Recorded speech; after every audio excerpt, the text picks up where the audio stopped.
A sofisticação alemã, agora no Brasil. Relógios WZW, para você que é esportista. WZW, para você que é sofisticado. WZW, para você que é clássico. WZW, para você que é despojado. WZW tem o seu estilo. Jetzt in Brasília, Ohren WZW, deutsches Design. Olá, muito boa noite. Segunda-feira, início de semana. Os Jogos Olímpicos já são uma realidade aqui no Brasil. Já começaram os Jogos Olímpicos no Brasil, cerimônia de abertura fazendo o maior sucesso pelo mundo inteiro, sensibilizando, comovendo todos os brasileiros no momento em que se comenta mais política, não é? E também começando uma semana com uma revolução no futebol, principalmente aqui no Rio Grande do Sul, aqui em Porto Alegre, no Esporte Clube Internacional. Estes e outros assuntos você confere no seu encontro diário, no seu encontro de toda semana, sempre ao vivo, aqui na TV Pampa, com o Atualidades Pampa. O seu encontro com as notícias que marcaram o dia, o seu encontro com o bom humor, com as boas críticas, os bons comentários e muita satisfação. Fique conosco que nós estamos entrando no ar para todo o estado do Rio Grande do Sul com o nosso bom humor e descontração.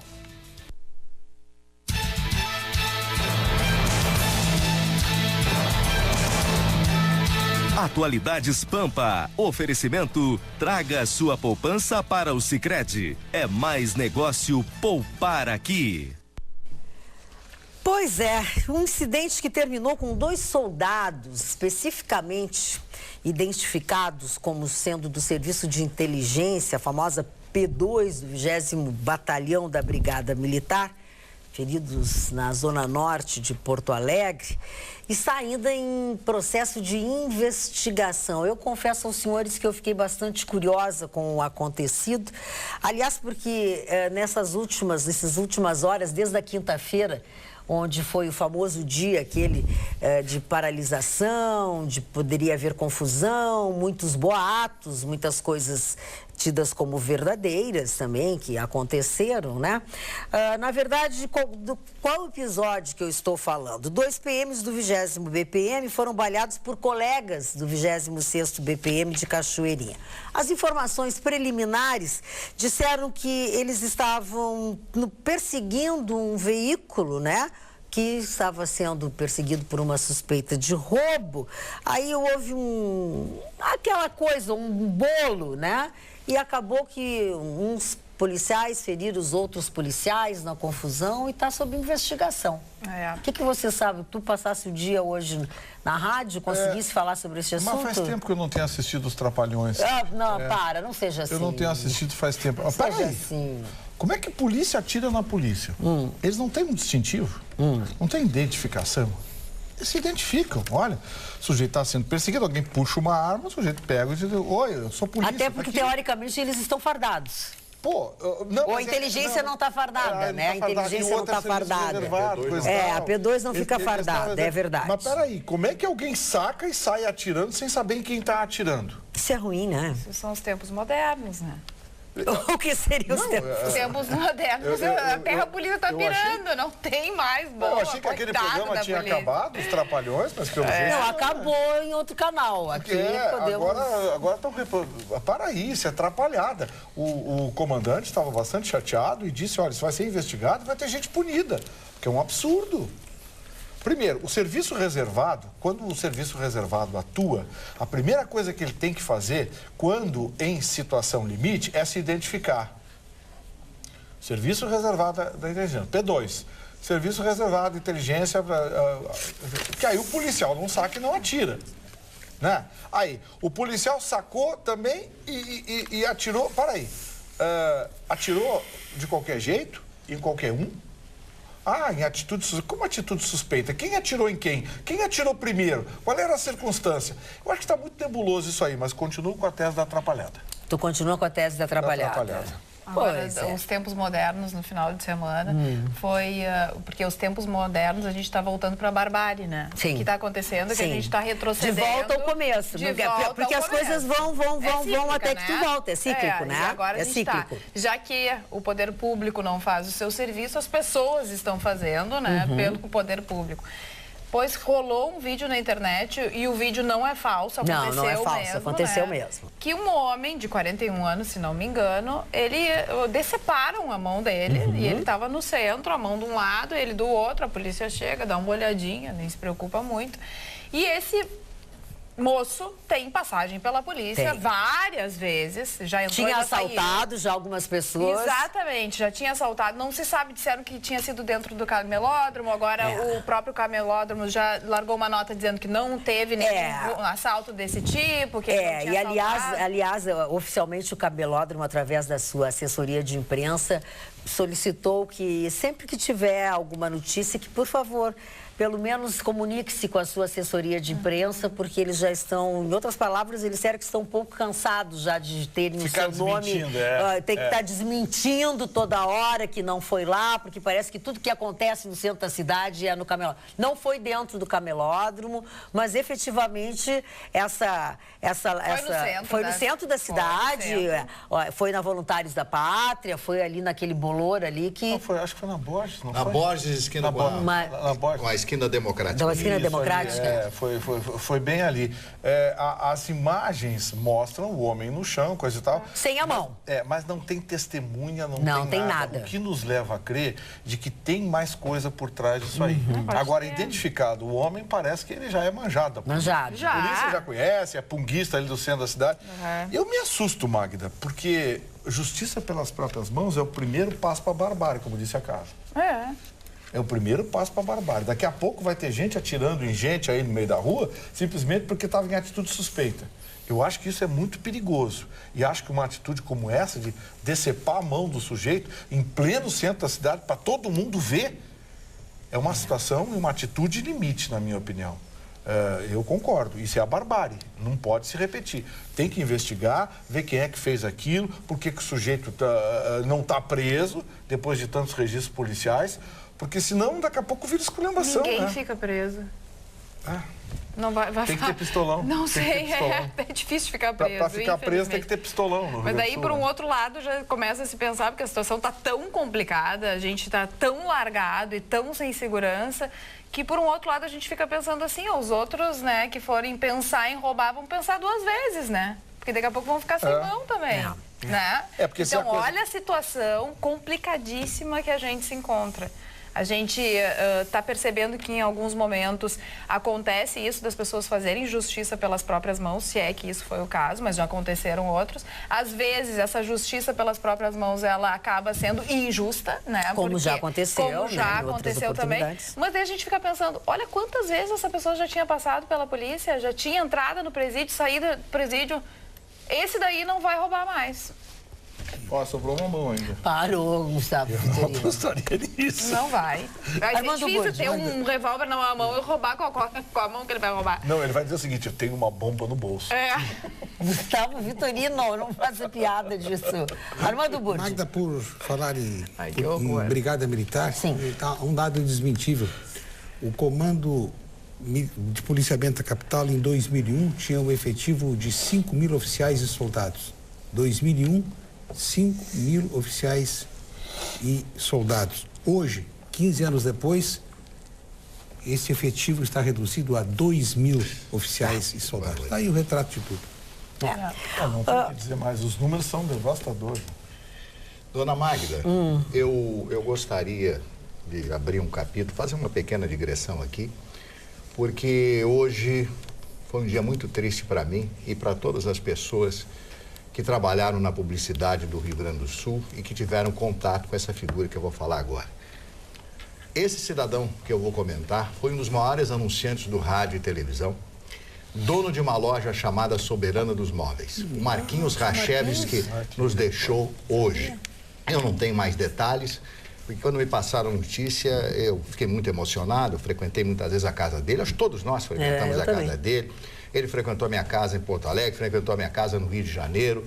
éramos amigos fraternos. Eu vi o Marquinhos ajudar muita gente do rádio, da televisão, ajudar comunicadores, dar prêmio. Ele adorava a rádio, era um homem do rádio. Então, eu acho que a publicidade do Rio Grande do Sul, mas especialmente aqueles que gostavam do Marcos Rachevsky, hoje estão muito tristes, como eu estou, com a morte desse grande empresário gaúcho, que foi o Marcos Rachevsky, meu querido amigo. E era uma pessoa que assistia o nosso programa. Com certeza. Assistia diariamente, exatamente, assistia diariamente, nós sabemos.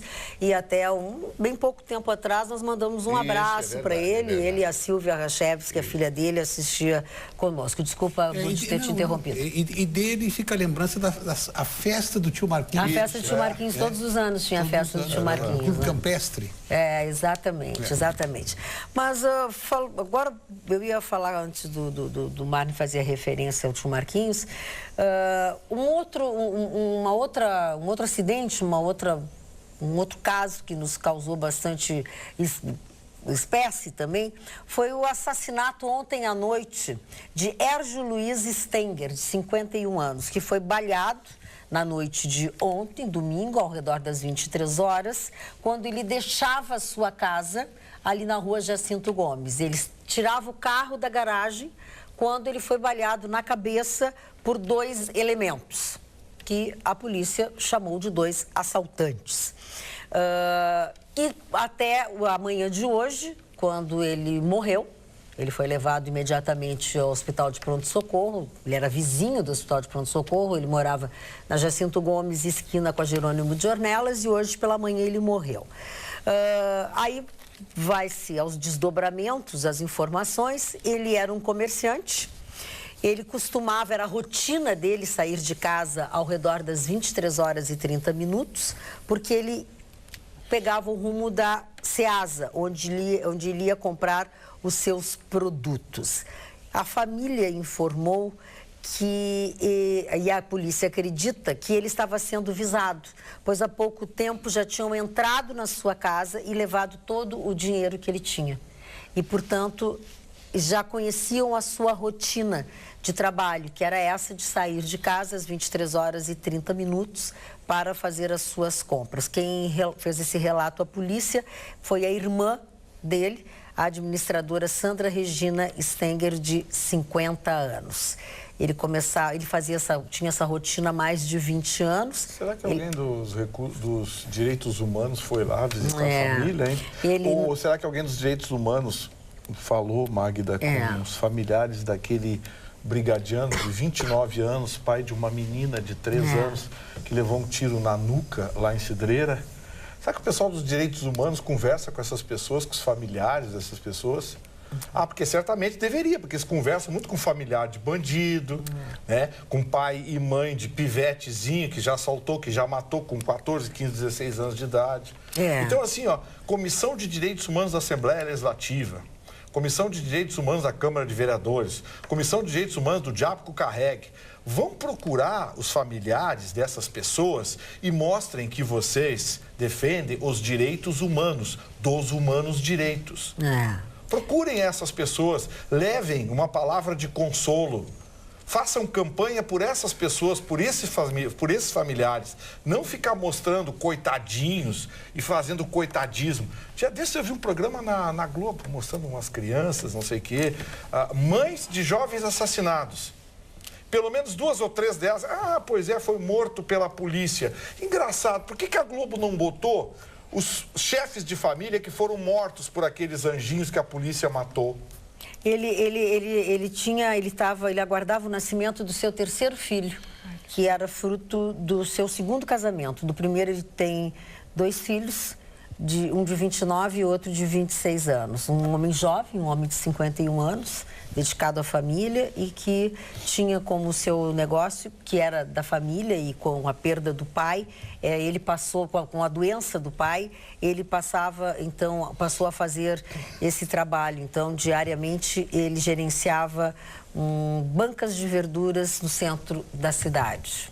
Essa emissora de televisão que criticou e atacou, esses jornalistas que criticaram e atacaram a ação daqueles brigadianos em frente ao Hospital Cristo Redentor, por que eles não fazem uma investigação agora, hein? Por que vocês agora não tentam saber quem foram, de que morro era, de que favela era, de onde era, de que boca era, esses vagabundos que mataram esse chefe de família, que mataram esse policial lá em Cidreira? Vocês sabem quantos policiais são mortos por ano em serviço? Não sabem, né? Pois é, isso vocês não divulgam, senhores jornalistas dos direitos humanos. Isso vocês não divulgam. Vocês gostam de divulgar, a polícia matou 3, a polícia matou 4, a polícia matou 5. E os policiais mortos em serviço, os policiais que são fuzilados dentro de ônibus. Vocês sabem quantos são? Pois é, vocês não sabem, porque isso vocês não divulgam. Aqui a gente fala, aqui a gente diz. Eu prefiro 1000 vagabundos mortos do que um policial ferido. Dona Magda, Sim, eu sexta-feira, quando saí aqui da televisão, 8h30 da noite e tal, eu fui para casa para assistir a abertura, toda aquela abertura e tal. Confesso a vocês, aos colegas aqui, os amigos aqui, que eu fiquei orgulhoso.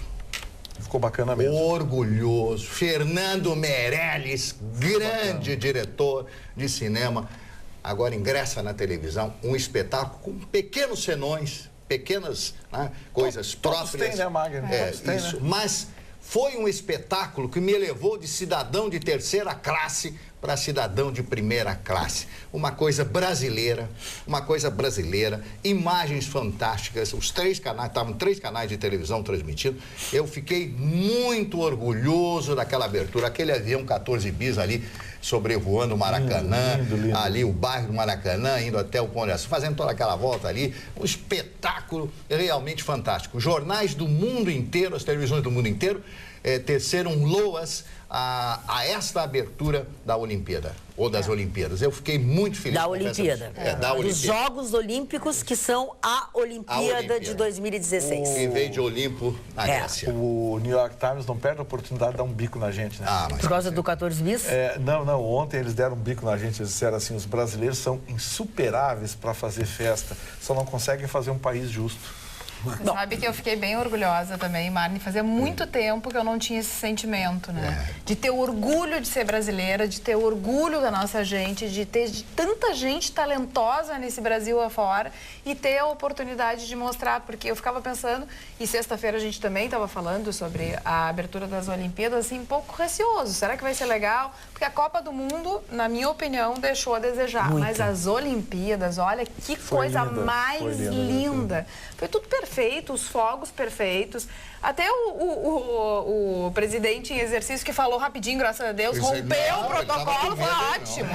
Foi ótimo, não tinha que fazer mais nada, entendeu? Considero abertos assim, os Jogos Olímpicos. E era só isso que ele tinha que dizer. Não, e daí explodiu um monte de fogos. E claro, porque eles... o jornal... A ideia era essa, né? Não era pra ser político aquele momento, né? E a ideia era abafar as vaias, né? Exatamente. Porque lá eles vaiam até minuto de silêncio, né? O jornal... Deixa só ela concluir isso. Não, e aí o que eu... E assim, ó, e cada momento, assim, claro, com os pequenos erros até que Fernando Meirelles disse. A Gisele Bündchen, ela foi um pouco mais devagar do que a gente tinha combinado. Não interessa, ela foi maravilhosa, gente. É emocionante, né? A gente poder mostrar. Ela estava nervosa e já voltou.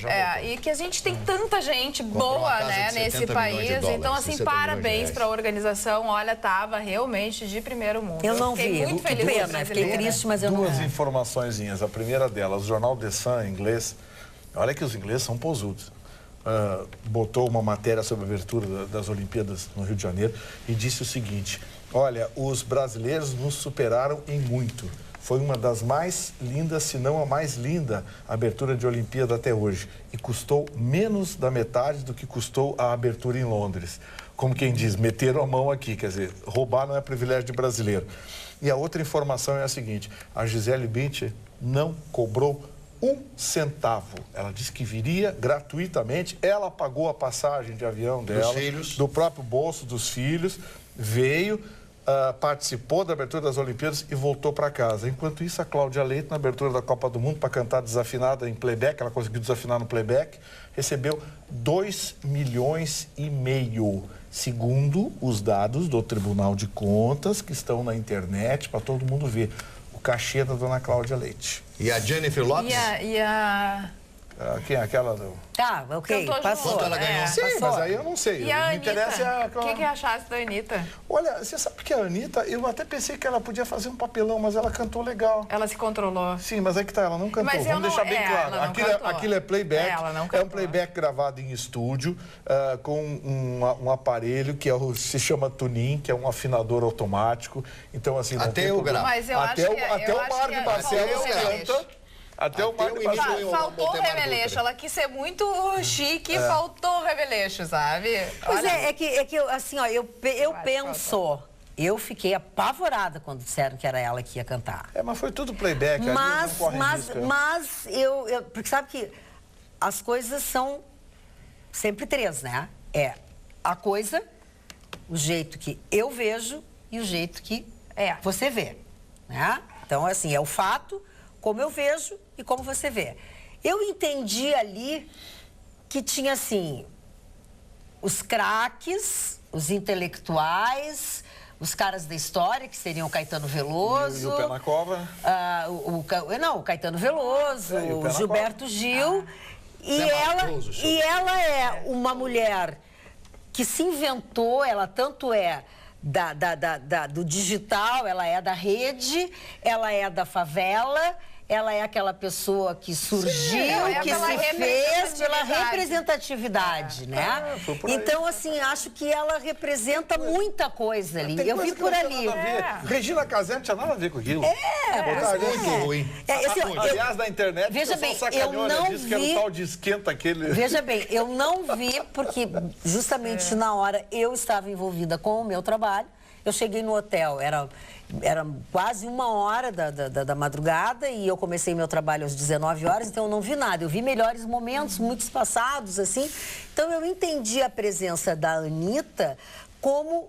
Me contaram depois que eles mostraram a história do Brasil, mostraram o índio, mostraram os negros, mostraram... Paulinho da Viola cantando o hino nacional.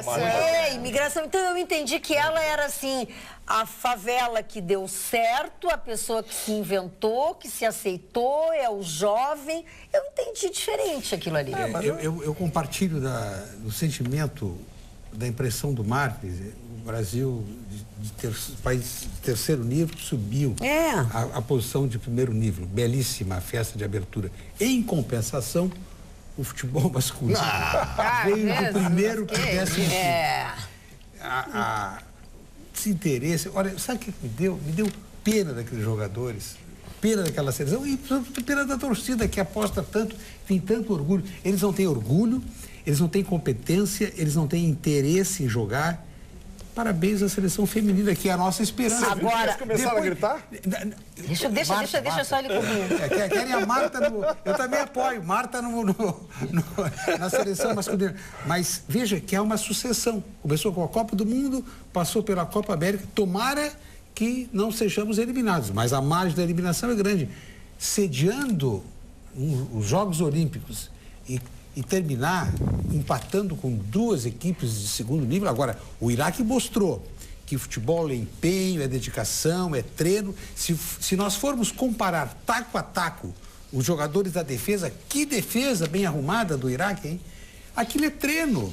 Os jogadores brasileiros não querem mais treinar, não dominam o fundamento. Na hora do treino, professor, vamos terminar o treino mais cedo hoje. Não, mas ontem terminamos mais cedo, vamos adotar isso. Então não querem mais nada com nada, eles querem dinheiro no bolso, tem muito dinheiro, e seleção brasileira eles não tem a mínima importância. Mas Armando Burdi, essa seleção, ou esse time, esses meninos, são o resultado do Brasil de hoje. Sim, claro. Né? Claro. Os governantes não se preocuparam nem um pouco com o país. Se preocuparam em encher os seus bolsos de dinheiro, às custas de um povo pisoteado. Eles não estão preocupados com o Brasil, com títulos, eles estão preocupados com o bolso deles. Então, eles estão preocupados em jogar e ir embora daqui. E fazer fortuna. Pois é, mas... Isso aí tem que enterrar e sepultar. Acabou. Frustrando a expectativa. Diferente dessa menina... que apostam tudo. Diferente dessa menina que se chama Rafaela Silva. Essa aí... Que conquistou a primeira medalha de ouro do Brasil nesta nesses Jogos Olímpicos, na Olimpíada no Brasil de 2016. Você tem a foto dela, uma foto linda, um sorriso bonito, um olho bonito, com a medalha de ouro, a primeira e talvez seja, tomara que não seja, mas talvez seja a única medalha de ouro. Na categoria leve, até 57 quilos, ela superou todos os adversários e ganhou a primeira medalha de ouro. A atleta foi ovacionada pelo público, mas ela tem uma história até chegar a esta medalha de ouro, para vocês verem o que é de importante essa medalha de ouro. Né? Em 2012, Olimpíada de Londres, ela, na primeira luta, foi eliminada porque ela aplicou um golpe que já não podia mais aplicar. Sim. Um mês antes tinha saído, né, das possibilidades, aplicou o golpe e foi eliminada. A partir daí, na internet, ela sofreu muito com racismo, né? Porque ela foi xingada de negra, disso, daquilo e aquelas outras coisas. E ela, numa demonstração de superação total, por ter saído num primeiro jogo, numa primeira luta, assim, na primeira luta de ser eliminada, já é um baque, né? Claro, claro, claro. E ela, então, veio com a força total agora, no próprio país, mostrando que, acima de qualquer coisa, o que vale é o talento, não, que ela foi, é o esforço. O que chocou foi a desclassificação. Não foi a Daí a foto dela, olha que linda. Se ela tivesse perdido a luta, mas ela foi desclassificada. E aí ela foi muito atacada nas páginas do Facebook. Só que é o seguinte, manifestações racistas. Vou explicar pra vocês o que acontece. O golpe que a desclassificou foi porque ela pegou as pernas da lutadora, a adversária dela em Londres. No judô você não pode pegar as pernas abaixo do joelho. O que aconteceu? Na luta de hoje, ela aplicou o mesmo golpe às avessas. Ela não pegou as pernas. Ela usou o antebraço, o cotovelo, acima do joelho da adversária que tentava dar o ippon clássico, aquele balão por cima. Quando a adversária se abaixou para tentar dar o ippon, ela desequilibrou na coxa, no meio da coxa, com o antebraço e tirou a base de apoio da lutadora, que ao se desequilibrar, ela jogou o corpo em cima e fez a lutadora cair. Ela não caiu com os dois ombros no chão, não deu o ippon, mas deu um yuko que garantiu a ela o título. Bom, e o problema maior e o mérito maior dela, que ela mesmo, até chegar a essa medalha, ela não se abalou. Ela não se abalou, ela não vibrou com nada, porque ela estava mordida. Ela estava mordida. Ela ganhou com raiva. Com muita raiva. Ela ganhou com raiva. Ela ganhou com raiva, entendeu? Porque ela teria entrado nas redes, teria entrado no Face para se comunicar com a família. Ela tinha ficado muito triste quando desse episódio. E ela, então, isso para ela teve um valor e ela saiu da Cidade peso. de Deus. Ela nasceu... ela nasceu no Rio de Janeiro, na Cidade de Deus. Cidade de Deus, E eu lembrei... Essa notícia, assim como muitas outras sobre os Jogos Olímpicos, está no osul.com.br, que você sabe, você baixa na sua plataforma o aplicativo, não tem custo algum, e você pode conferir as notícias que são atualizadas de tempo em tempo, sem custo algum para você. Desculpa, Gustavo. Quando ela falou, perguntaram a ela como é que ela tinha suportado a pressão e a derrota, ela riu e disse, já passei tanta coisa na vida que uma competição como essa, a pressão é... Aí eu lembrei do Sheik, viu, Chicão? Aquele jogador do Corinthians que na final da Libertadores... O Emerson Sheik, que na final da Libertadores, jogando contra os argentinos lá, perguntaram para ele de onde que ele tinha encontrado força para peitar os argentinos, brigar com os argentinos, se ele tinha resistido bem à pressão. Ele disse, amigo, eu nasci e fui criado na favela. Pressão é você se atirar para baixo da cama, acordar 3 horas da manhã com tiroteio e se atirar para baixo da cama para não tomar bala. Isso é pressão. Mas olha, já que vamos falar de coisa boa, falando aqui de pressão, pois eu tenho uma dica para você. Aliás, a dica de hoje, para você ter uma noite de sono tranquila, com belos sonhos, deixar a cabeça leve e os pensamentos em harmonia, a dica não é milagre, não tem milagre nenhum. É só você ter o travesseiro ideal. E você sabe como é que eu descobri esta maravilha super simples? Fui na Sleep Shop. Eu sempre digo aqui, um lugar super estratégico, bem fácil de achar, na 24 de outubro, número 1363, bem na frente, assim, da Nova York. Conversei com o Rogério e com a Denise. São pessoas super queridas, acessíveis de a gente conversar e sabem tudo sobre este assunto. Eu pedi uma dica para ter uma boa noite de sono e não acordar com a cabeça pesada, com aquela dor na cervical. Eles me indicaram os travesseiros de látex, que são anatômicos, são super confortáveis, são anti-ácaro, mantêm uma temperatura agradável, ou seja, eles não esquentam.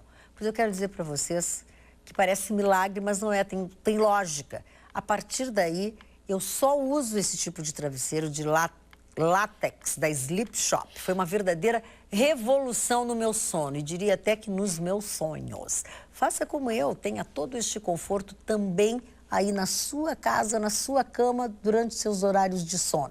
Passe lá na Sleep Shop, fale com o Rogério ou com a Denise, ou fale com os dois. Ou ligue para o 33 30 15 92. Peça, além do meu colchão, o travesseiro da Magda Beatriz e durma feliz. Você merece dormir bem tanto quanto eu. Durma com o travesseiro da Sleep Shop. E se for em cima de um colchão da Sleep Shop, fica melhor ainda. Burdi. Ao final da Olimpíada, nós teremos belíssimas histórias de superação. E uma delas é do brasileiro, o Vu, que obteve a primeira medalha, foi no sábado. Foi. Ele treinava em casa, na garagem de casa. Felizmente, recebeu apoio das Forças Armadas, a Sociedade Hebraica de São Paulo. Ele é militar, ele é sargento? Acolheu, e ele teve esse apoio. E a intensidade dos treinos, eu ouvi uma entrevista dele e eu fiquei comovido. Que maravilha, que capacidade de superação. E essas histórias vão se acumular e isso forma um patrimônio da cultura brasileira. Agora, a transmissão das Olimpíadas tem uma característica interessante. Esportes que a gente não tem contato cotidiano, Burdi, acabam nos interessando. Você, a partir do momento que começa a conhecer as regras, você acha emocionante. Eu achei o tiro emocionante. Arco e flecha eu achei emocionante. Esgrima.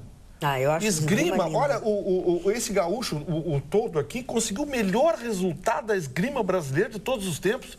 Esse rapaz do tiro, desde o Maranhão, né? Do tempo do Capitão Maranhão. Aliás, foi o melhor resultado do tiro brasileiro. O Cupido pegou o senhor, né? Como é que é? Arco e flecha. Falando em Cupido, que linda a sua camisa, Fernandinha. Camisa nova, né? A blusa nova. Eu tô falando de Olimpíadas. Tá, mas é que a Olimpíada é muito longe de nós. Flechada. Tu falou de arco e flecha, nós lembramos do Cupido. Sim, o que tem? Eu comprei. Não, eu achei tua camisa, tua blusa bonita. Eu tô assim agora. Acertou. Presente. Sabe que Falando nisso, só aqui o que tá bombando o WhatsApp. Oi, Carlinha, pergunta para o Chicão onde a festa é hoje. Porque a beca dele é de respeito. Chicão, levanta aí, ó. Que beca é essa, Chicão? Agora, eu não queria falar sobre as Olimpíadas, só teve uma cena que me marcou as Olimpíadas. Qual foi? O resto é tudo mandrake, tudo aplique, efeito especial. Isso aí para um cara extremamente culto, que nem eu, que conhece o ser humano. Não me deslumbra. Saudades dessa modéstia. Eu não sou deslumbrado de plantão. Só uma cena me marcou as Olimpíadas até agora. O jogador mais fashion na Olimpíada, só tem um. O mais rico, o mais fashion, o mais boa pinta, o mais sucesso, o mais patriota. Novak Djokovic. Esse é o tenista número 1. Ele é embaixador de todas as principais marcas do planeta. E ele chorou copiosamente quando foi eliminado na primeira rodada por Martin Del Potro, um argentino. Isso me emocionou, porque no outro lado eu vi a bagaceirada desse time brasileiro, que nem o Neymar, que é o rei do Surbex lá no Rio de Janeiro, e veio muito pra cá com essa amiga minha que vai pra lá. Não tem processo, não tem que ser o nome do sabonete, sabe? Esse ficou rindo de nós, palhaços em casa, que fica aplaudindo Neymar e companhia, Gabigol. Péssimo jogador, não representa o Brasil. Eu acho que representa o Brasil é esses jogadores que o Marne e o Burdi e o Vitorino falaram, gente humilde que está querendo a luta de uma medalha. Agora, Djokovic, bilionário, vem aqui pagar uma humilde medalha para a Sérvia e chora quando perde na primeira etapa. Mas ele é um patriota. Essa é a diferença, é sério, é patriota.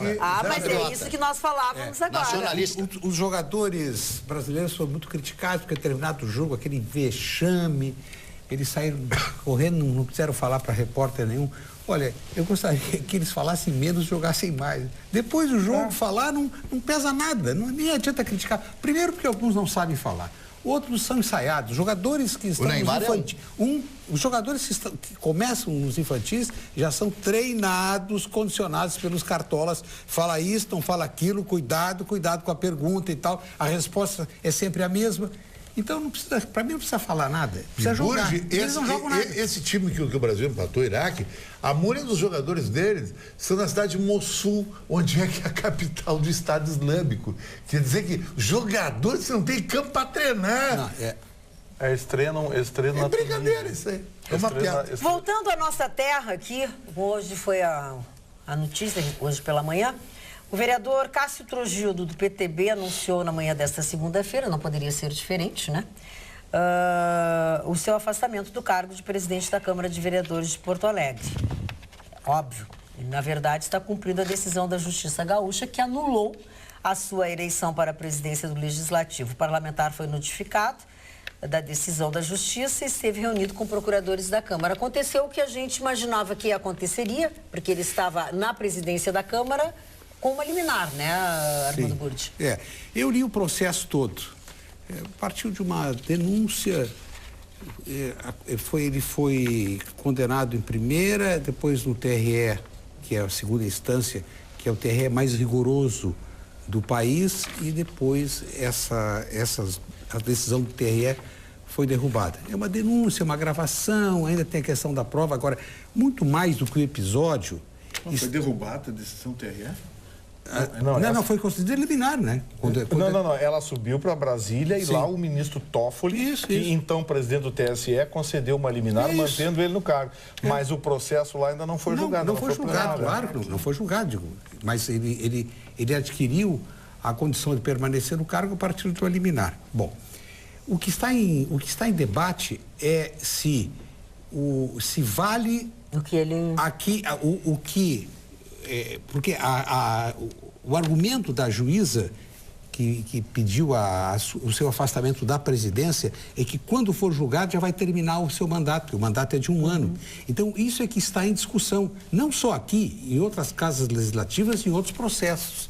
Então, essa é a questão fundamental. É o princípio do dano irreparável. É o princípio do dano irreparável.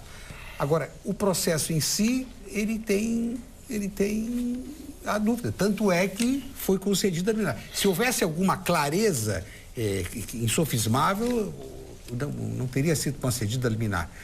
E eu estranho porque o TSE costuma ser rápido nas suas decisões. Só que vão se acumulando. Eu não sei, você leu o processo, então eu peço até que você traga uma luz ao tema. O processo contra ele é um processo de cassação, é um processo de anulação da eleição. A partir de uma pessoa disse que um cabo eleitoral dele prometeu asfaltamento em troca de votos. Sim, mas a dúvida... De uma gravação. Sim, mas a dúvida não é essa. A dúvida que eu tenho é a seguinte. Ele ou tem o mandato ou não tem o mandato. Essa é a discussão jurídica. O que tem a ver a presidência da casa com isso? Porque se ele tem o mandato, ele é competente para assumir a presidência da casa. Sim. Se ele não tem o mandato, ele não pode exercer nem a função como vereador. E, no entanto, ele foi afastado por uma decisão da juíza. Só da presidência. Então, eu não entendi esse mecanismo. Eu fiquei com essa dúvida também. Por que só o mandato da presidência? Eu queria ver os fundamentos da decisão da juíza. Isso eu não li. Amanhã de manhã eu vou em busca desse esclarecimento. Porque ou perde ou é afastado do mandato, agora só da presidência em função de que... Eu não entendi, Também, é difícil... Eu não entendi. Agora teve... Acho que isso vai ser derrubado. Agora tem um componente aí também que mais uma vez, surpreende. Por exemplo, essa ação é contra o cidadão, o ente político Cássio Trogildo. A Procuradoria da Câmara, nesse caso, ela é equidistante. São os advogados privados do cidadão Cássio Trogildo que tem que defendê-lo. Não a Procuradoria da Câmara. Ele se reuniu com a Procuradoria da Câmara agora para ver qual era a alternativa. Não, peraí. Vai fazer que nem a Dilma? A Dilma não poderia ter sido defendida pelo advogado da União. Pois é. A Dilma tinha que ter sido defendida pelo um advogado privado dela. Como é o caso hoje, né? Você não pode usar a máquina pública para defender um ente que está sendo questionado por seu cargo, seu posto dentro da máquina pública. Então, assim... Mas não vi nenhuma contestação de vereador no sentido de dizer não pode utilizar a Procuradoria da Câmara. Por quê? Porque a instituição do Legislativo de Porto Alegre está sendo ferida, segundo o entendimento dele e de seus 35 outros colegas. Será que alguém da Câmara de Vereadores se deu conta disso? Não sei, talvez agora sim. Alguém que tenha um mínimo de formação jurídica deveria ter percebido, porque isso está evidente. Vou tentar de novo, tá?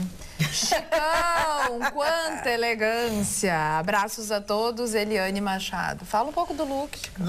Não, o look aqui é WZW, que é o relógio top do momento aqui em Porto Alegre, na Deprecisão. E hoje eu queria falar um pouco sobre futebol, dona Magda. Sim. Porque, na minha modesta avaliação, como um jornalista também de futebol, da Rádio Granal, o que o Internacional fez de novo com o Falcão... Impressionante. É uma coisa irreparável. Eu acho que o senhor Vitório Pífero, eu acho que a torcida nacional não deveria mais ir ao campo de futebol enquanto esse cidadão for presidente do Internacional. Por que contratar um técnico e deixar ele apenas 5 partidas? Um mês, e você vai pro Guinness, um mês.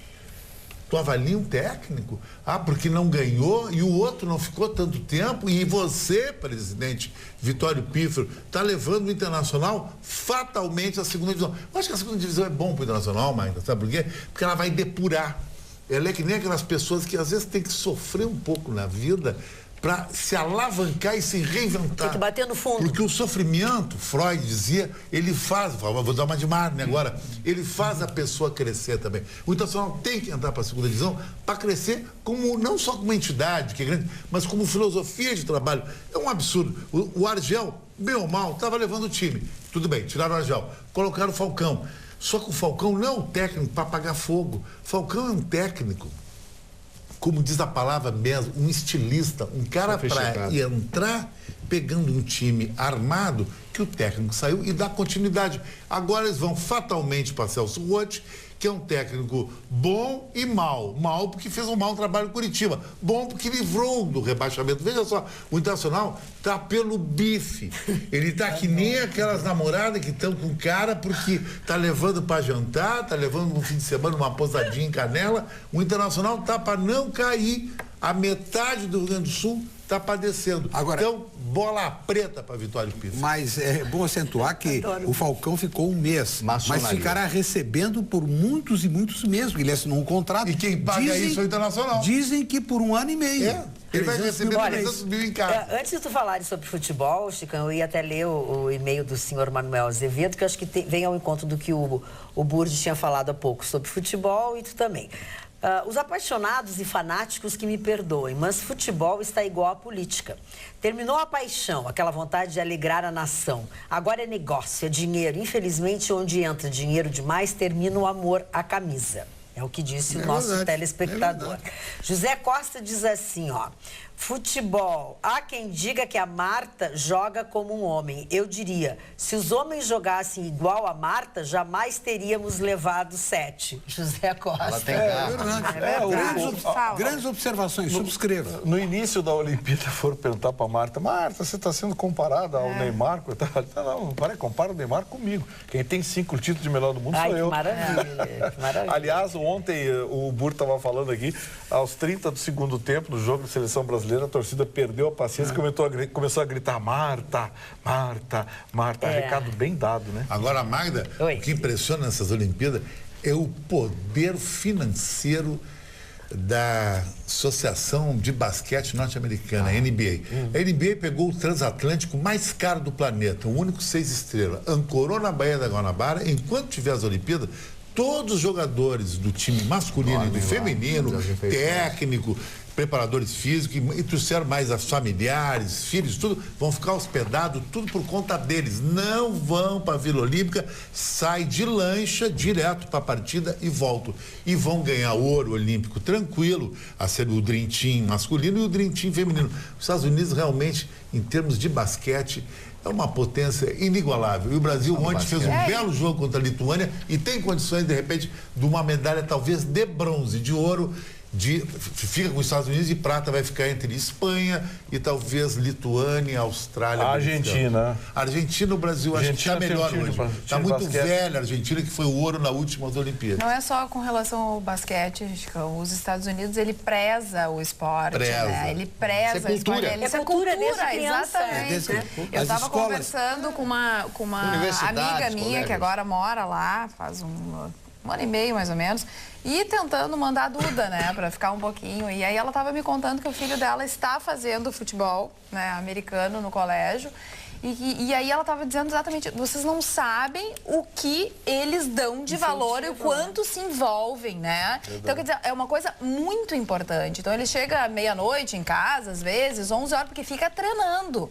Quer dizer, é um incentivo muito grande que a gente realmente não conhece. E eles observam, né? Eles têm isso desde sempre na escola e eles observam se as crianças têm talento, se não têm, sabe? E eles incentivam, porque esporte é saúde, primeiro que é saúde, né? É preventivo sempre. A prática do esporte ajuda muito na saúde. Tem uma sacanagem na internet que diz o contrário. Tá muito boa O atleta brasileiro do basquete com Alzheimer, o Guga com um enxerto no quadril, o Pelé, o Pelé com um problema na coluna, não sei quem, todo arrebentado. Enquanto isso, o Zeca Pagodinho com 72 anos faz show. E aí o álcool conserva também. O álcool conserva. Com cirrose, milhões de atletas estão bem. Nada, tudo em excesso faz mal. É verdade. Era uma brincadeira, né? Era uma brincadeira. Mas é tudo da cultura, né? É uma brincadeira. Agora os americanos adotaram, né? Fala alguma coisa.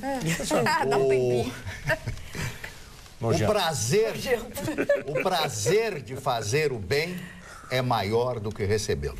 Isso é uma grande verdade. Eu vejo através de tantas coisas aí, tantas pessoas que ajudam as outras pessoas.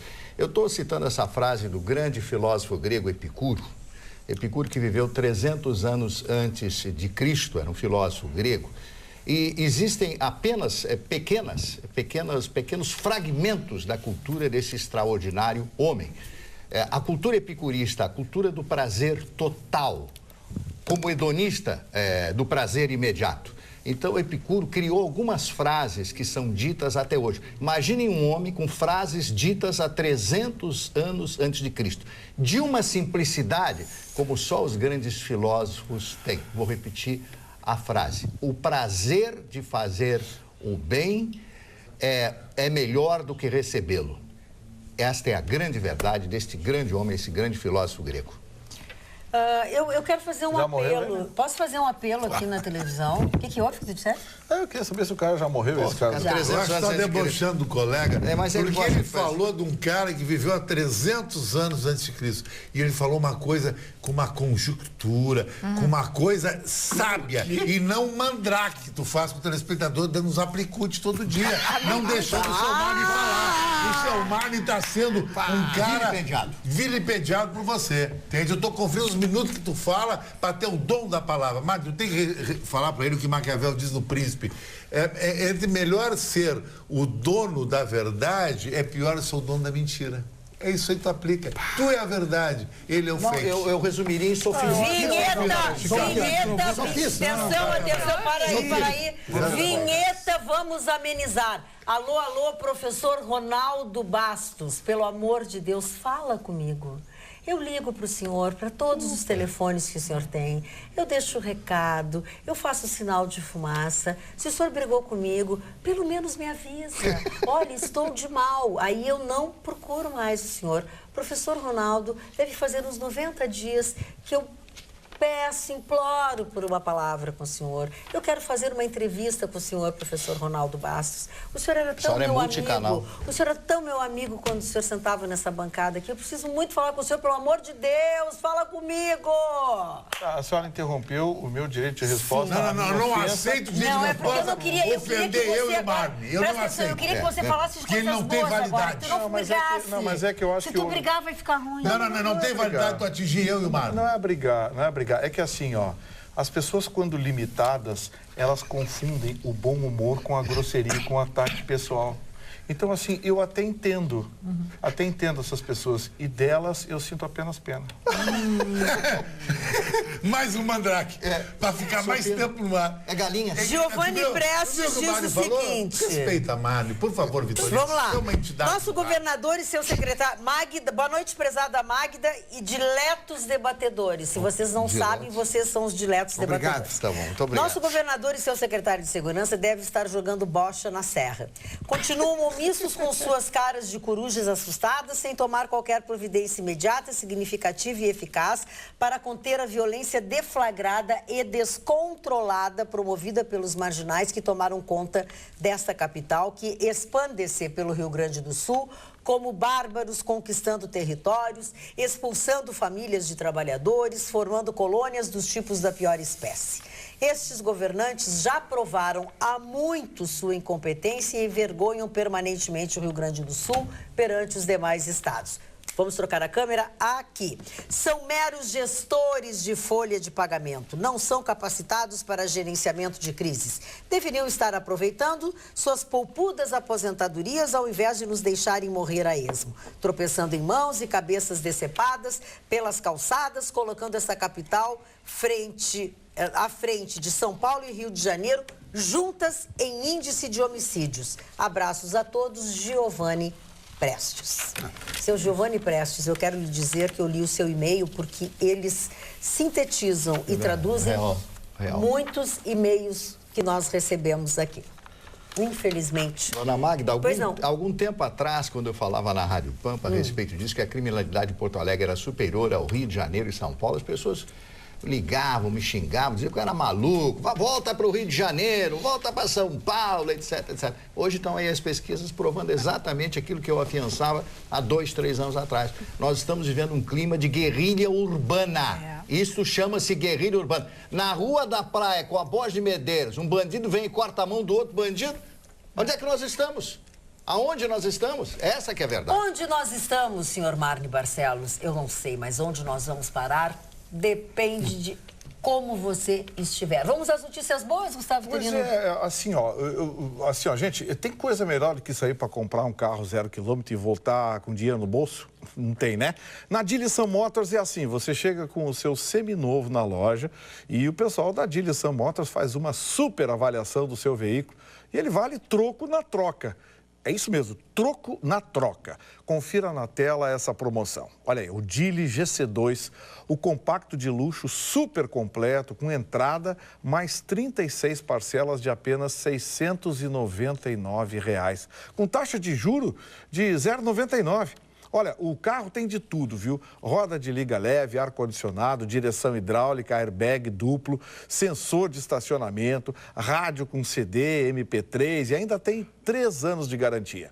Com certeza você vai fazer o melhor negócio. Ah, e tem mais. Se você pretende um sedã confortável, espaçoso, completaço e com o maior porta-malas da sua categoria, o seu carro é um Dili EC7. Aliás, é o meu carro, né? A condição que você está pensando é a mesma. Entrada, mais 36 parcelas de R$ 999. E a taxa bem pequenininha, só 0,99. Esperamos... Está esperando o quê, o Burdi? Está esperando o quê para ir lá? Dinheiro no bolso, carro zero, só na Dillisan Motors. Passa lá, troque de carro e saia com uma boa grana. Fica ali na Ipiranga, número 7090. Dinheiro no bolso e carro zero é na Dillisan Motors, o distribuidor oficial da Dili para todo o Brasil. Vai lá, viu, Burdi? Olha, eu vou fazer uma sugestão aqui e quando encontrar pessoalmente o governador Sartori, vou repetir.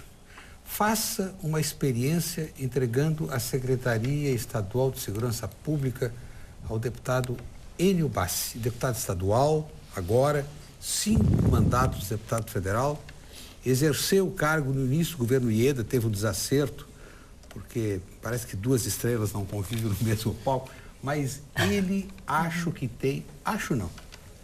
tenho certeza, ele tem o perfil do secretário da Segurança que o Rio Grande do Sul precisa neste momento. Mário Barcelos, entre os aniversariantes, temos alguém que poderia ir lá na Sam Motors comprar um Dili? Ou não temos mais? Temos muitos aqui. Então vamos lá, vamos ver. Esse aqui o primeiro não. O primeiro já não está mais entre nós. O primeiro e o segundo. Dino De Laurentiis. Dino De Laurentiis, um dos grandes diretores do cinema italiano, estaria de aniversário no dia de hoje. Um dos grandes produtores, melhor dito. O ladrão do trem pagador, lembra, na Inglaterra, em 1963, Ronald Biggs, que foi coadjuvante. Isso não ia comprar, ia roubar daquele roubo, voltou. A própria Scotland Yard esteve no Rio de Janeiro tentando levá-lo, não conseguiu, ele conseguiu fugir, casou com uma brasileira, tem filho brasileiro, viveu muitos anos no Rio de Janeiro e era um desaforado. Eu conheci ele pessoalmente. Uma vez eu fiz um comentário a respeito dele, ligou para lá me ameaçando e tal. Mas não participou de nenhuma tratativa de assalto? Nos convidou para fazer um... Não convidou porque eu provavelmente não aceitaria. Provavelmente não é certeza. Né? E o meu querido amigo, completando 88 anos hoje, Evaldo Gouveia. O autor de Sentimental Demais, Brigas e outras tantas. Sentimental, eu sou. Ele é maravilhoso. Ele continua trabalhando aos seus 80 e tantos anos de idade. Coitado. O outro aniversariante maravilhoso, Dustin Hoffman. Quem não conhece Kramer versus Kramer, He-Man, Tinha que Ser Você. Não sei se você já assistiu esse filme, mas é lindíssimo. Às margens do Tâmisa, ele vai em busca da filha perdida e no momento de entrar na igreja, essa filha opta por entrar com o padrasto, deixando ele de lado. E aí, são coisas da vida, né? São coisas ele fez um grande filme, né, Marne? Como é o nome daquele filme da prisão? Em que ele atua Papillon. Grande filme. Se o cara que mais entende de cinema na mesa, e vou dizer, o melhor filme de Dustin Hoffman foi O Pequeno Grande Homem. Eu não conheço esse filme, né? E, finalmente, o tenista Roger Federer. Mas eu não conheço o filme, vou mentir? Eu não conheço o filme, meu querido. Ele mente por ti, tu podia mentir por ele, coitadinho. Roger Federer. Que esse é bom, não é bom? Esse melhor. Não sei, eu não conheço, né? Um dos melhores do mundo hoje é o número 3. 34 anos de idade, está completando hoje. Está no Rio de Janeiro. Por falar em idade... primeiro eu vou falar uma outra coisa. Magda, hoje os meninos estão um espetáculo de uma elegância ímpar. O que me chamou a atenção é que eles estão em tom de azul e marinho. Tu viu esse, ó? Eu fui queimado sexta-feira que eu tava de amarelo, sério. Ai, que medo, ainda bem que eu não tava. Eu tô com óculos Ralph Lauren, maravilhoso. Azul, a cor do Caribe, e um relógio da WZW que faz a cor de Punta Cana. Lápis Lázaro. Sete cores de azul. Muito bem, a Carla também em tons de... A camisa da Carla tá linda, um azul lindo. O Nenê também tá em marinho. O Nenê muito lindos. Bom, se no futebol as meninas estão muito melhor, aqui, ou seja, aqui, diz ela, os homens deram um banho. Nota 1000 para vocês. Desculpem, meninas, amo vocês, mas hoje eles me encantaram. Estava eu tomando um café, até troquei. Peguei uma taça de vinho para saudá-los. Beijos maliciosamente alcoólicos. Neuza Rocha. Olha! Uau! É para vocês, garotos. E aqui, ó, Luiz Carlos Silva diz o seguinte: boa noite, Magda Beatriz. Gostaria de contribuir com este belo programa que eu e minha esposa assistimos todas as noites. Informando que o Zeca Pagodinho tem 57 anos. Nascido em 4 de fevereiro de 1959. Um abraço a toda a bancada, atenciosamente, Luiz Carlos da Silva. Tem um assunto bem interessante, que é a adoção, né? Quantas crianças esperando no Cadastro Nacional de Adoção. Muitas pessoas querendo adotar, mas isso não dá... Parece que essa roda não gira, né? As crianças continuam, vão ficando cada vez mais velhas, as pessoas querem adotar, muitas desistem, porque ficam 2, 3 anos tentando. E uma paulista chamada Ana Davini escreveu, Marne Barcelos, te amo até a lua, por 5 anos, porque ela tentou adotar uma criança. Ela ficou 5 anos analisando o Cadastro Nacional de Adoção. E aquela coisa de que o perfil escolhido é de criança até 2 anos, e bebês, e meninas, e brancos, e etc. Isso aí não é mais a realidade, não é isso o grande entrave da adoção. Na análise dela, e eu acredito que ela esteja certa, o grande entrave da adoção hoje é a falta de pessoal para atender nas varas. Isso aí. E também a questão da dificuldade da destituição do pátrio poder. Crianças que são maltratadas, que são violentadas, que várias vezes elas vão para a família, daí voltam para o abrigo, daí elas vão de novo para a família e voltam. Quer dizer, está mais do que comprovado que aquela criança ela não pode retornar para o lar dela, que realmente seria o melhor lugar do mundo, mas que não pode, não tem, e eles insistem. Enquanto isso, as pessoas ficam tentando adotar e não conseguem adotar. Então, assim, ó, a justiça ela precisa mudar essa situação. Carla, não tem nada que não me faça eu mudar de ideia. Isso virou um negócio. Sabe? Não tem por que tu mudar de ideia, virou um negócio. Virou um negócio, um negócio milionário. Nós estamos tentando fazer um programa sobre adoção, não Faça Diferença, que eu faço lá na TV Assembleia. E não tem como fazer um programa só sobre este assunto quando o tema é adoção. Mas Tem uma série, olha, dá uma série, mínimo uma meia dúzia de programas. Tem o aspecto dos abrigos onde elas ficam, que também é uma coisa que se a gente for mexer nisso, nossa, vocês não têm noção. A desembargadora Maria Berenice, a advogada Maria Berenice Dias olha, dá uma série de programas sobre isso. A questão fundamental continua sendo a falta, o próprio judiciário reconhece, a falta de pessoal para dar andamento aos projetos. Exatamente. Agora, o que é pior?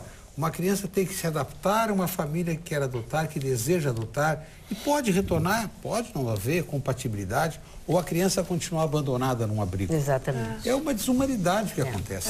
E voltar para a família e novamente sofrer aquele maltrato e continuar nesse ciclo.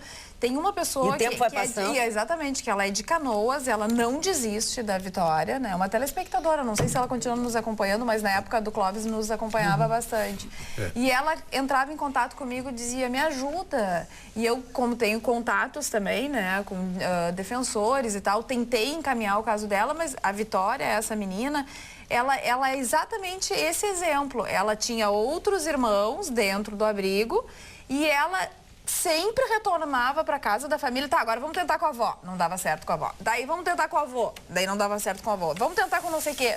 E ela não desistindo da Vitória. Indo visitar sempre a Vitória, querendo a Vitória. Olha, quando ela parou de falar comigo, eram 2 anos na luta. Quer dizer, é uma tristeza, né, Magda? E o sofrimento para todo mundo. O sofrimento para todo mundo. Sofrimento para todo mundo. E a criança se sente um pacote. Lamento, mas é isso que a criança se sente. Essa é a preocupação da justiça. A justiça tem a preocupação de que 2 pilantras vão lá, adote a criança e venda a criança para órgão, para... Não, mas daí tem o cadastro das pessoas, eles fazem. O problema é voltar para a família e ser abusada de novo por pai, por padrasto, por etc. É complicado. Falta gente trabalhando lá. A justiça tem que investir em mais pessoal nessas varas de família para dar apoio para esse caso de adoção. Dona Carla, se o menino aquele, o Bernardo, quando foi à promotoria conversar com o promotor de 11 anos de idade, tivesse sido ouvido, vamos tirar o menino daqui e tal, talvez o menino estivesse vivo hoje. Ele tentou bastante gente, né? Ele não foi uma vez só, foram algumas vezes que ele tentou buscar essa ajuda. Muita gente sabia do problema dele na comunidade, muitos sabiam. Sabiam. O Gustavo referiu muito bem que há negócio por trás disso. Eu morava em Florianópolis quando foi descoberto um esquema de negócio com crianças, tinha sede em Rio do Sul. Casualmente, nesse período, 88, 89, um casal de professores universitários de uma família de Boston veio a Florianópolis para adotar uma criança. E tiveram dificuldades. 1 semana, 2 semanas. Como eles tinham amigos em Boston, meus amigos também, esses amigos de Boston me ligaram, visita e tal, o casal. E eu fui lá, eles estavam já desesperados, já tinham conhecido a criança e tal. Bom, conhecendo da honradez, da dignidade, até da posse, uma família muito rica, eu fui falar com o juiz, bom, se tu assinar, não, eu assino, eu conheço, tal, e a criança era um menino, um índiozinho de Chapecó, olha, eu acompanhei todo o processo, eu levei, o pai teve que voltar antes, porque estava terminando o período de férias da universidade, eu me lembro bem, num sábado de tarde, eu consegui autorização da Varig. Eu levei a mãe até o assento, telefonei para o consulado dos Estados Unidos, de São Paulo, receberam e ela embarcou no avião da American Airlines. E depois mandaram correspondência, dizer, um menino da maior indigência do oeste de Santa Catarina, um casal de pobres, Hoje é um menino que já fez pós-graduação. Dona Magda? Parabéns, Burti. Dona Parabéns. Magda, tia Magda, é o seguinte, hoje eu Tia Magda, almoçar tia no Magda. Barranco, o Chico Taz convidou eu e você para jantar quarta-feira lá, que disse que nós somos as grandes estrelas do jornalismo. O jornalismo assim, connection, o jornalismo com conexão. Com conexão. Online com as pessoas. Hoje de manhã encontrei Simonete. Ai, querido. Gosta muito de ti, Devassa. viu? Diz que tu nunca vai lá, gosta de ti. Eu gosto dele também. Diz que a casa Tomamos está o à tua café da manhã disposição. hoje.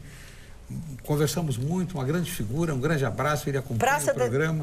Praça da Esplanada da Restinga, tiroteio entre a Brigada Militar e delinquentes, vários elementos alvejados, veículo Renault de cor preta no local, na João Antônio da Silveira, em frente à 16ª Delegacia de Polícia. Viaturas do 21º BPM, foi ao redor das 20 horas, uma questão de 15, 20 minutos atrás.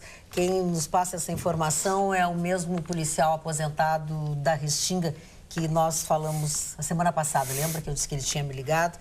Dona Magda, Brigada Militar. Eu posso fazer uma pergunta para o senhor Vitorino? Deixa só a Carla ler aqui uma coisa que eu queria. Obrigada pela informação. Toda razão para o assunto da adoção. Tem um abrigo próximo de minha casa, o abrigo é excelente. Mas pais sem condições somem 6 meses e quando a criança está quase sendo adotada, a mãe aparece ou aparece o pai. E o processo para. Convido a conhecerem, aí ela nomeia o abrigo estadual na rua Tunísia 95, na Vila Ipiranga. As condições também são excelentes. Crianças pedem para ficar e não ir para casa. Estudam em escola privada, vão de van escolar. Tem excelente alimentação e cuidados. A burocracia e falta de pessoal é sim o problema. Olha, atualizando a notícia da Restinga, um policial foi baleado no pescoço, um delinquente morto e o outro delinquente baleado. Lamento pelo policial, só. Dona Magda, eu gostaria de fazer uma pergunta para o senhor Vitorino. Um grupo de crianças no Porto da Sicília viu uma gatinha, um bichinho miau, miau, se afogando. Como é que é a gatinha? Miau, miau, miau. Ah, tá. Aí chamaram a guarda costeira e veio o cidadão da guarda costeira lá, mergulhou e foi lá, pegou a gatinha e fez uma respiração boca a boca nessa gatinha. Senhor Vitorino, o senhor faria isso se o senhor fosse guarda lá? Não. Mas o senhor deixaria o bichinho, a gatinha, morrer? Não, daria extrema-unção. Mas tu não pode ter extrema-unção, tu não é padre? Não, mas eu dava uma enganada. Eu Tu não sou enganador, né? Então gosta de animais Se ofendeu, se ofendeu. Não tem cachorro em casa? Ele não tem fair play, né? O urso não tem fair play. O urso é um animal predador. O Vitorino, ele se assemelha muito a um ursinho. Ele é um urso profita, ele vê o gatinho, ele mata. A nova Algumas versão coisas do se assemelham projeto, mesmo. atenção, a nova versão do Olha lá, projeto tá de sempre renegociação apoiado. das dívidas dos estados com a União trará 2 exigências aos governos estaduais para manter o alívio no pagamento das suas prestações, segundo o Ministério da Fazenda. A primeira é o teto para o gasto estadual, limitado à correção da inflação, e a segunda será a proibição de concursos públicos e limites para a concessão de reajustes e benefícios ao funcionalismo. Nos 2 casos, as medidas valem por 2 anos. O novo formato foi anunciado nesta segunda-feira pelo ministro da Fazenda, Henrique Meirelles. A expectativa é que o projeto seja votado nesta semana pela Câmara dos Deputados. Amanhã o nosso governador tem encontro com o presidente em exercício? Sim, vai. Sim, né? Sim, vai. Amanhã, eu acho que o encontro é... Acho que é assim. Acho que quarta-feira, em todo caso. Uma notícia que vem de Brasília. Sim. O nosso amigo Eduardo Krause, que é assessor do ministro Padilha, vai quinta-feira a Livramento, porque estão em tratativa, vai haver um encontro de embaixadores, tratativas para a construção do aeroporto internacional. Eu fiquei sabendo, através da informação dele, que só tem um outro caso semelhante na França, de um aeroporto ser internacional, atender aos... Para que construir um em Ribeira e outro em Livramento? Um aeroporto só resolve. Aproveito o espaço para cumprimentar Dirceu de Castro, grande dirigente do Esporte Clube Cruzeiro, jornalistas, colegas, amigos, Hernani Campelo e Eduardo Liães, e Dona Neuza Rocha, que há pouco disse que aprecia tanto o programa. É, Dona Neuza e vocês, principalmente, que estão lindos. Muito obrigado. Fale, Mário Barcelos, fala. Recomendação de leitura, leiam Wall Street Journal de hoje. Título da matéria assinada pela colunista Mary O'Grady. Como Lula enganou o mundo. Brifa para nós, por exemplo, que não vou ler. E na matéria, a jornalista diz que o ex-presidente brasileiro enganou muito mais do que o Brasil, enganou o mundo, se dizendo um criador de novidades, preocupado com o social, mas nada mais fez do que sobrecarregar sobre os empresários e o setor produtivo a gastança e o fardo do governo brasileiro. Instituições como a Caixa Econômica Federal e o BNDES expandiram de forma irresponsável o crédito, provocando inflação. E o Banco Central, durante todo o tempo, atendendo orientação política, ignorou o problema. É aquela fase, é enorme a matéria, está no Wall Street Journal de hoje, Vitorino, caiu a máscara até lá fora do Lula. Que tem uma pesquisa que diz que Lula, com esses candidatos aí, é o favorito. Não posso. O antídoto para Lula é Bolsonaro. Na pesquisa fizeram uma pesquisa com Bolsonaro e sem Bolsonaro. Sem Bolsonaro é Alckmin, esses caras, ele atropela. O Brasil está dividido hoje em aqueles que vivem de verba pública, o parasitismo oficial, verba pública, e o setor produtivo. Pensem nisso enquanto lhes digo até amanhã. Durmam bem, amanhã, logo depois do Jornal da Pampa, nós estaremos de volta. Até lá.